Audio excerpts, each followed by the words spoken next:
If you live in the UK, you'll know that energy prices are frustratingly high.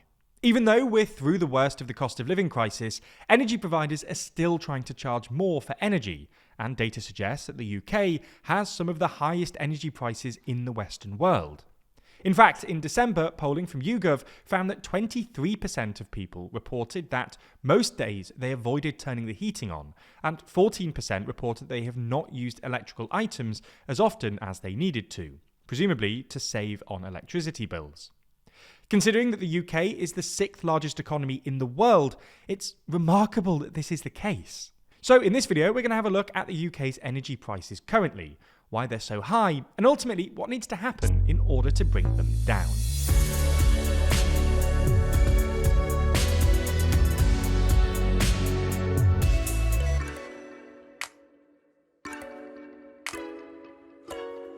If you want more UK political drama from us, then check out our podcast Starmageddon, where we track the successes and failures of this new Labour government. Find it over on the TLDR Podcast YouTube channel or in your favourite podcast app.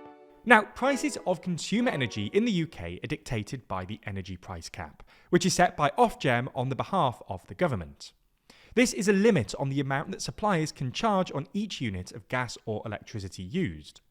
Between 2010 and 2021, gas prices largely stabilised, and electricity prices grew steadily by 36% over this 11-year period. In 2021, though, they rose significantly. There were a huge variety of reasons for this, not least the war in Ukraine and the increased demand after COVID. As such, the energy price cap rose by 12% in October 2021, 54% in April 2022, and was set to rise by 80% again in October 2022. This was overturned, though, by the government, who intervened and limited it to 27%. Despite this, though, the energy price cap remains high, and it increased again this year by 1.2%. It's expected that it will rise again by between 3 and 6% in April. The point is, while these increases seem small, they contribute to the persistently high prices that British consumers pay for energy in the UK. To understand why prices rose so much, specifically in the UK, we need to understand exactly how the price cap is set. Essentially, Ofgem looks at how much energy providers have to pay. This includes the cost of the energy on the wholesale market, network maintenance and green levies, and sets the cap accordingly, while giving them a profit margin of around 1.9%. So we need to go one level deeper. Why is energy on the wholesale market in the UK so expensive? Well, this is where it gets interesting. Purchasing energy isn't as simple as purchasing other products, namely because you can't really store it, at least not easily and not for a significant amount of time. Therefore, the electricity system operator, or ESO, is tasked with making sure that the energy supply remains stable. Electricity is traded in wholesale markets, with generators selling electricity to off-takers, the energy suppliers like EDF or Octopus Energy. The thing is, things don't always go to plan, and various real-world issues, such as breakdowns in power plants and issues with undersea cables, can result in electricity being required from somewhere else. This is known as the balancing mechanism, and it essentially helps off-takers purchase extra energy in real time when required. Every 30 minutes, every single day, there's an automatic auction, with different energy generators offering to sell their energy to the grid at different costs. The more costly the energy is to generate, the more expensive it is. Wind turbines, for instance, provide very cheap energy. Once they're up and running, there are few additional costs. Other forms of energy generation will cost more. Gas power stations, for instance, will charge significantly more, as they're used less frequently and have higher costs. For example, more staffing.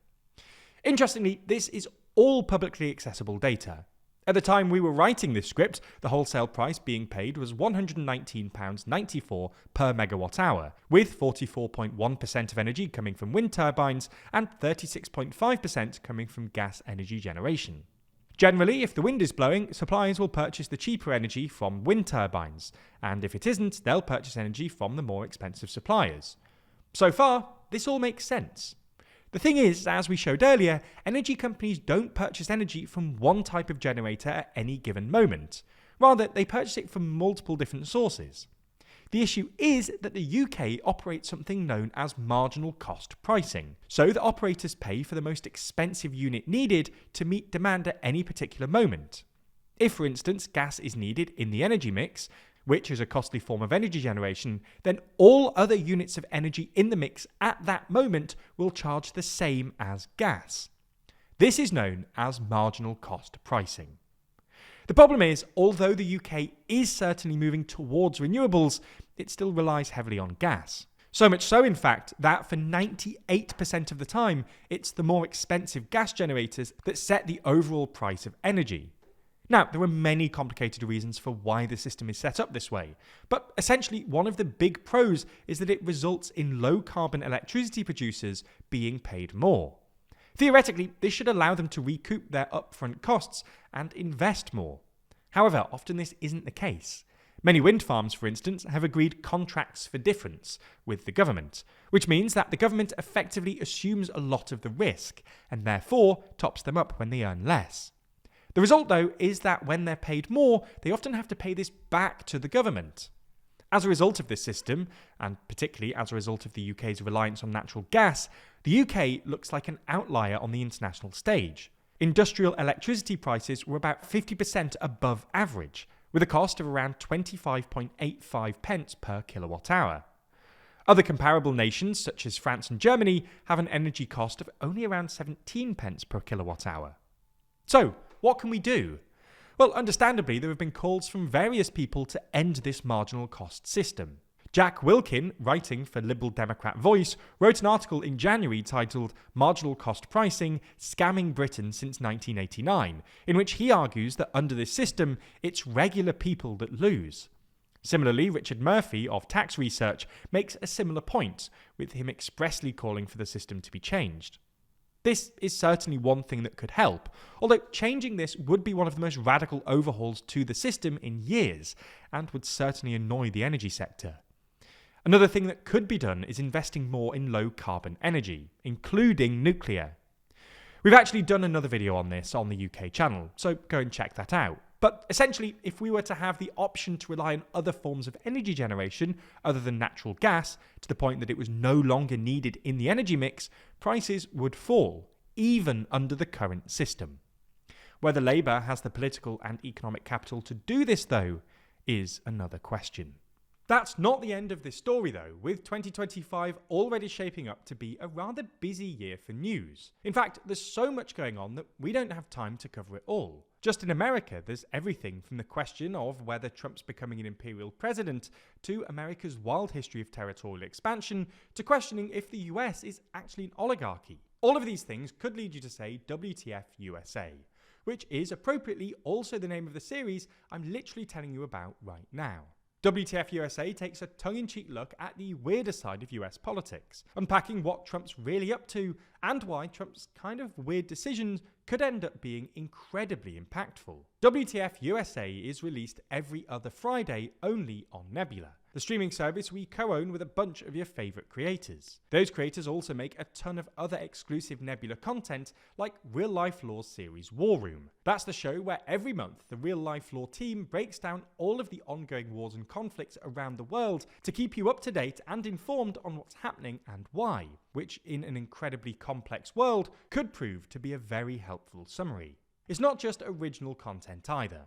You can also watch every normal TLDR video on Nebula ad-free, and in some instances before they land on YouTube.